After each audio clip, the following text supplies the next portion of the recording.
কোর্টের বিরুদ্ধে কাজ করেছেন, কোর্টে কোনো নির্দেশ মানেননি, এখন বাঁচার জন্য কোর্টের কাছে যাচ্ছেন। এটা আমরা সবাই জানি।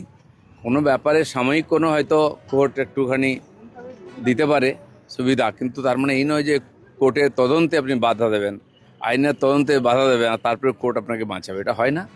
আর এরকম বহু লোক করেছেন, এই আগের নেতারা দেখুন না, কেউ হসপিটালে ভর্তি হয়েছে, কেউ অন্য কিছু দেখাতো, তিনি তো নিজের নোটিশও নেননি, সিআইডির লোককে দিয়ে পাঠিয়েছেন। সহযোগিতা কিসের? আজকে সিআইডিকে বাড়ির গেট ভেঙে ঢুকতে হচ্ছে বাড়িতে, তো সহযোগিতা নাকি এটা? বাকিটা কোর্টই দেখবে। নিয়োগ দুর্নীতিকাণ্ড, সেখানে ইডি স্ক্যানারে অভিষেক বন্দ্যোপাধ্যায় আজকে হাজিরার কথা শোনা যাচ্ছে, উনি এখানেও আবার আদালতে রক্ষা কবচ নিতে যাবেন। যেখানে যত ঘোটালা মানে দুর্নীতি হয়েছে পশ্চিমবাংলায় নিচ থেকে উপর অবধি, সব জায়গায় ওনাদের হাত আছে, পার্টির হাইকমান্ডের হাত, সব সুবিধা ওনারা নিয়েছেন, নাহলে বন্ধ করেননি কেন? সব জানতেন। নেতারা দিনের পর দিন জেলে যাচ্ছে, ওনারা চুপ আছে, পার্টি থেকেও বহিষ্কার করেননি।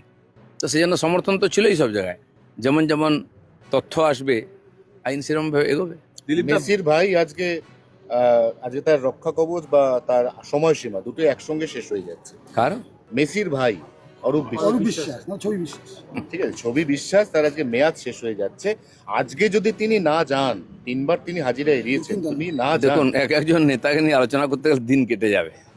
এরা যা অপরাধ করেছে, যা অপমান করেছে লোককে, আর বাংলা যে বদনাম করেছে, সাধারণ মানুষের দিন মুখ বন্ধ করেছিল, এখন তারা কমপ্লেন করতে আরম্ভ করেছেন, তার তদন্ত হচ্ছে।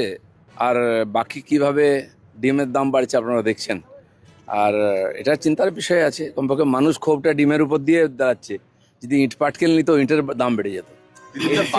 এনসিপিআই দলটা 4 বছর আগেই তৈরি হয়ে গেছিল।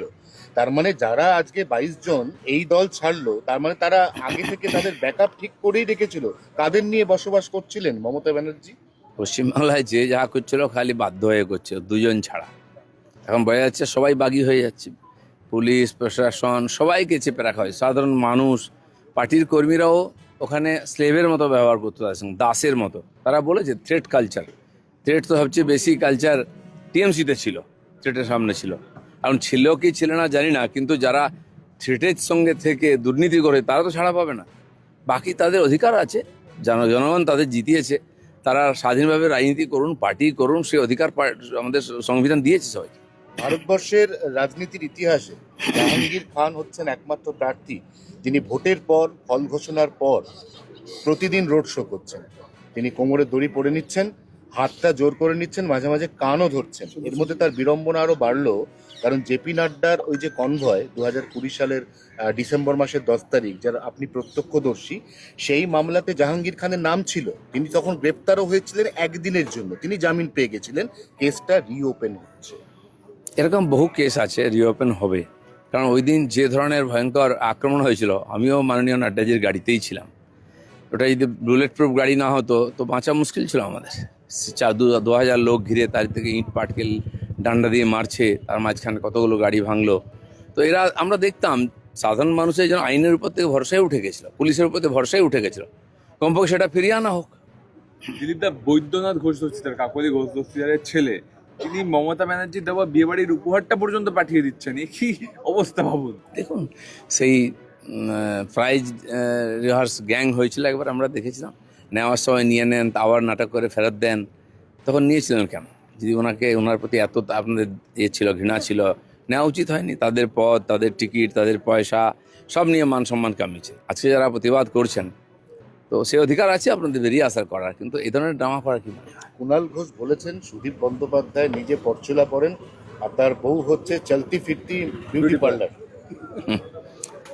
দেখুন, ব্যক্তিগতভাবে কাউকে আক্রমণ করা আমাদের রুচিতে বাধে।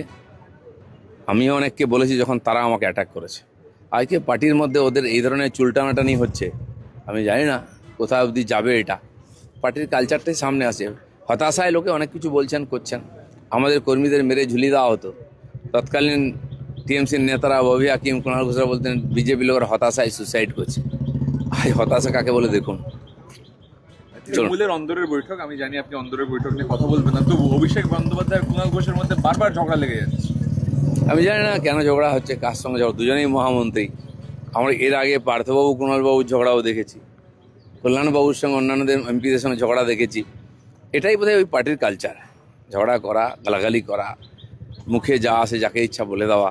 এটার বিসর্জন হওয়া খুব দরকার আছে। কুরুক্ষেত্রের যুদ্ধের পরে হুম। যদু বংশ নিজেরা নিজেদের মধ্যে সংঘাতে শেষ হয়ে গিয়েছিল। এই যে কুরুক্ষেত্রের যুদ্ধ 26-এ হলো, যার ফল আমরা 4 তারিখ দেখলাম, এবার কি গোটা তৃণমূল কংগ্রেস দলটা যদু বংশের মতো হয়ে যাবে? এই যে যদুবংশ ধ্বংস হয়েছিল যে পদ্ধতি, সেটাকে মুসল পর্ব বলা হয়। আমরা আগে থেকেই বলেছিলাম যে টিএমসির মুসল পর্ব শুরু হয়েছে, তার প্রত্যক্ষদর্শী আমরা মহাভারত দেখিনি, শ্রীকৃষ্ণের যদুবংশকে দেখিনি, কিন্তু এই কুরুবংশকে দেখছি কীভাবে ধ্বংস হয়ে তাহলে যাচ্ছে। সৌগত রায় বলছেন আজ পর্যন্ত মমতার সঙ্গে আছি, কাল কিভাবে জানি না। অনেকেই বলেন